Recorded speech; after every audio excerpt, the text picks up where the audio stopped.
folks, welcome to another Absolutely Outdoors. We're going to be today, or we are today, at Florence Marina.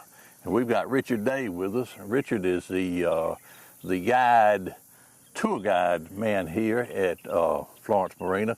And we're going to go out and we're going to look for some alligators and some blue herons and just eagles, whatever else we can find. But we appreciate you letting us come out today and look forward to getting out on the water. Yeah. Well, we always like to tell people about Florence because we're mighty proud of it. Florence is about 37 miles south of Columbus, so it's pretty accessible, Columbus and Phoenix City. And we're just right across from, we're right across Russell County. Yeah, we're going Georgia, and across in the background you'll see Alabama. So, but we do boat tours down here. My official job I'm down here during the wintertime is a campground host. But I like to do the tours. They have programs. We assist them with some of the programs that they have while we're here. We have a Oktoberfest coming up pretty soon. It's usually pretty big. So just enjoy it. But my main that I like is the tours on the river. We do a tour groups. You can see it, check at the office, they can tell you about it, the cost and all. But we like to do that just to associate people with the river and the things that you might see while you're out on the river. So, and always try, number one thing is make it safe, and the number two thing is get you to enjoy it. Well, you talked me into it. Let's get on the river. Sounds good to me. Always. All right. Always.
Give you a little bit of perspective where we are on the Chattahoochee River.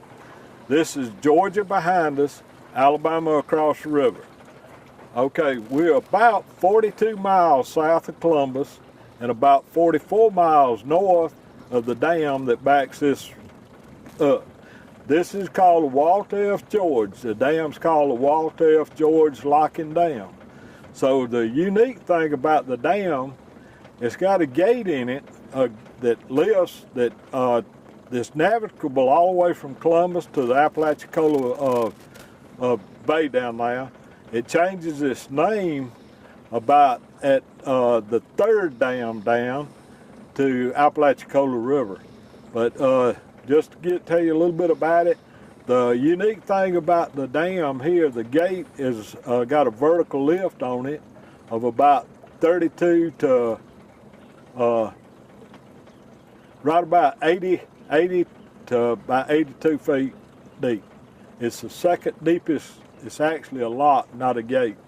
But the gate's got a vertical lift on it of 82 to 84 feet, making it the second deepest lake lock east of the Mississippi River.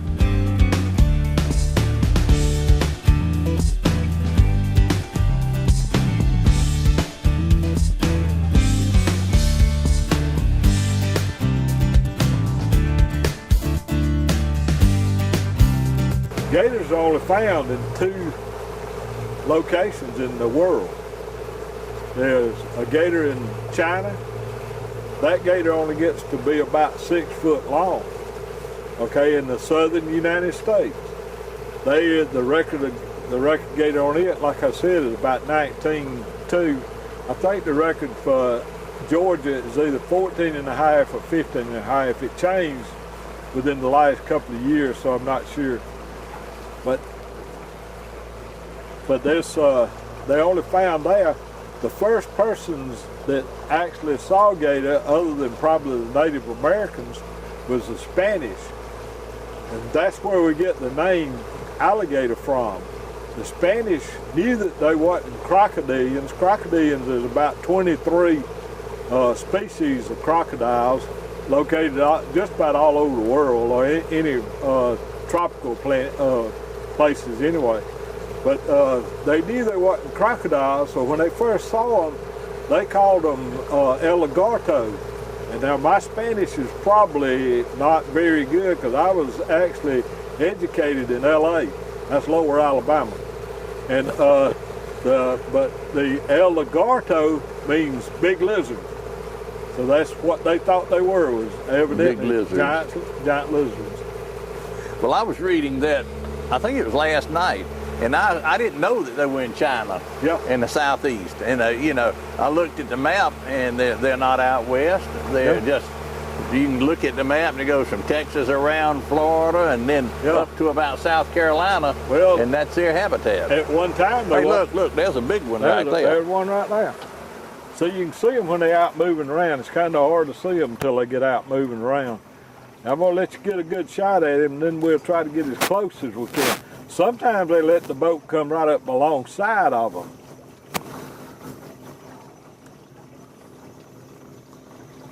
That's probably about a 7 by 8 footer. If you kind of, just a guesstimate on it, if you kind of think, how far is it from his eyeballs to his nostrils? His nostrils is all the way out there in front, sticking up. For each inch that you see, that gator's approximately a foot. So that was probably about 8 or 9 foot right there.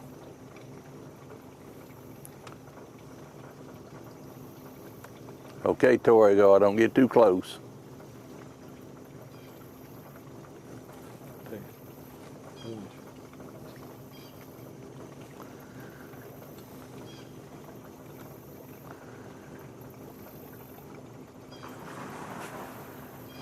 There you went.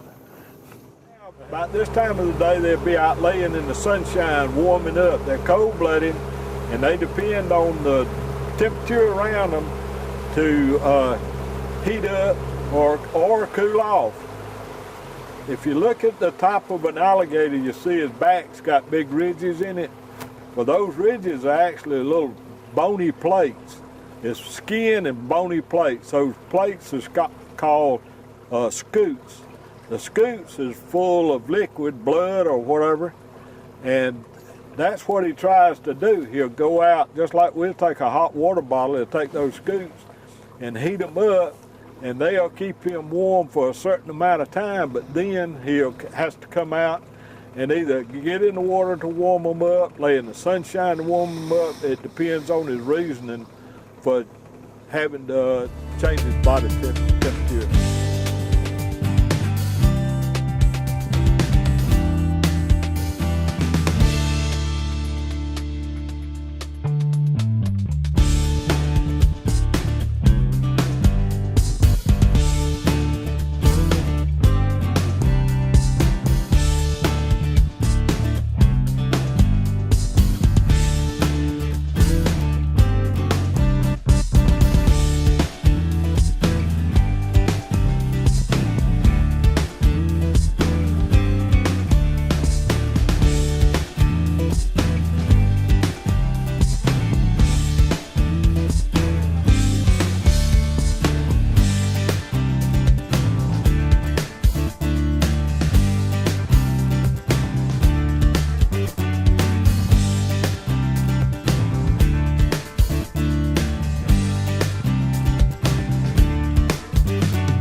hard to see.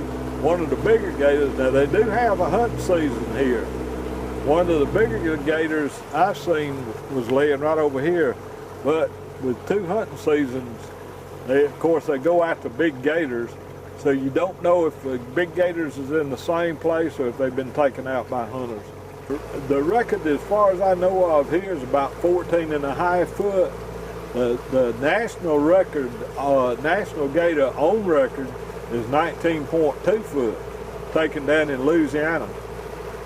How much did that gator weigh, that 19?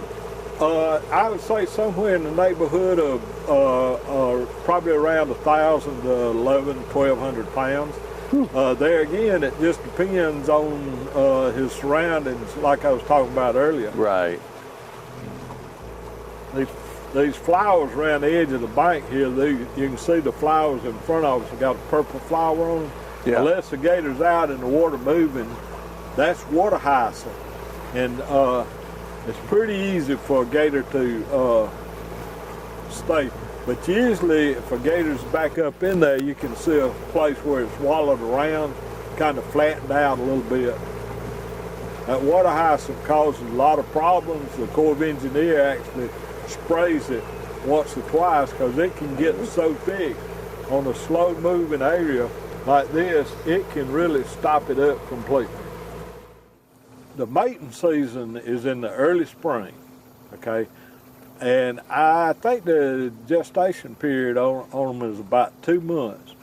But they'll go out in this lowland like this. They get in an area that's got a lot of decaying leaf mold and leaves and stuff like that. They'll actually dig a hole, put the eggs down in it, and cover it up. And it stays covered up like that for about 30 to 60 days. It probably depends on the heat. But when the mama gator usually stays around because the male gator will eat the kids whenever they eat the small gators whenever they hatch out. But then the mama gators will stick around to watch after them, to run anything off that tries to attack them, to try to take advantage of them or something like that. And they'll start grunting. It sounds just like a grunt. I can't imitate it, but something like that. And the mama gator will go over and kind of help them dig out. They got a beak on the end of their mouth at this time. It's about the same as a biddy's got that can actually tear through or break the egg and start coming out. She'll help them out if they can't do it. She'll take the gators, and actually the baby gators, if she sees any danger around, she'll open that big old mouth and let the gators get inside the mouth and keep it closed where nothing get to it. And what's so amazing to me, the pressure that mouth of that gator's got, it's got upward to about 2,000 pounds closing strength. None opening hardly. You can hold the gator's mouth shut with your thumb and forefinger, but don't get in the way of it coming down. It's equivalent to about an elephant in a high heel shoe. That's how much force it's putting on the ground. So really a whole lot. But she'll bring those baby alligators back to the edge of the water, let them out. They're on their own as far as eating. They eat bugs, they eat small fish, crawfish, stuff like that, small dragonflies, any kind of bug that's flying around or anything they can get inside. But the male alligator will eat the babies. But the male alligator will eat the babies. And another thing kind of that I thought was really unique is that decaying matter heats up. It's just like an incubator for hatching out chicken eggs. Okay, the eggs of an alligator are not sexist. I don't know exactly how to say that, but they are not male or female. It depends on the temperature of the nest. The hotter the nest, the more males you're gonna have in it. So just a little trivia to think about. Yeah. But but then, like I said, whenever they hatch out, they can pretty well fend for themselves. But they got so many enemies, like hawks, like possums, even when they're in the nest and eggs. snakes is their enemies, because the snakes and all that love the eggs and everything. I know that the grown alligators, they like snakes. Yeah, they like snakes. They'll eat a snake. Used to, on the Chattahoochee, see, they talking about the locations of gators in the world. There used to was no alligators up here. With a climate That was what I was warming going to ask you. When we were kids, I don't ever remember seeing an alligator. The first up here. alligators, of course, this lake was just backed up in the early 70s. Not the early 60s. 63 was Yeah. when it was backed up. And the first alligator I saw in it was in the mid-70s. And that was down around Eufaula, Alabama. I like to do the tours. I like to see the people enjoying being outside, being on the river. I tell them that these tours are not for entertainment. They're more or less for education. We don't feed the gators. These are wild gators, and they'll let you know it if you get close enough to it. They'll startle you every now and then. So if I can teach, especially the kids, but the adults too, sometimes adults are more interested than the kids are, but if I can teach them one thing, or even create a question for them to be thinking about and go back home, Google it, or in my days, get the book out and read about it and learn a little bit more about it, I consider my tour a success. I could do this tour or be on this river. The only time I don't like this river is when I'm not on it. I was raised on it, and I recommend anybody take a tour on the river 5 times a year. Come in the spring, the summer, the fall, and the winter. You'll just about actually see 4 different rivers. And another thing, I said 5, okay, get on it at night. If you've never been on the river at night, you just don't know what you're missing. It is absolutely fantastic. And I say absolutely fantastic a lot because to me it's absolutely fantastic. Well, Dick, we'd like to thank you for showing us around today. It's been great. A beautiful day, and scenery is beautiful, and it's just been a good day. Well, I like being on the river, and I like talking about the river because it might be encouraging somebody else to go see what I've enjoyed for so long. Well, thank you again. And from Channel 7, I'm Steve Abbott. This is Dick Day. See you next week.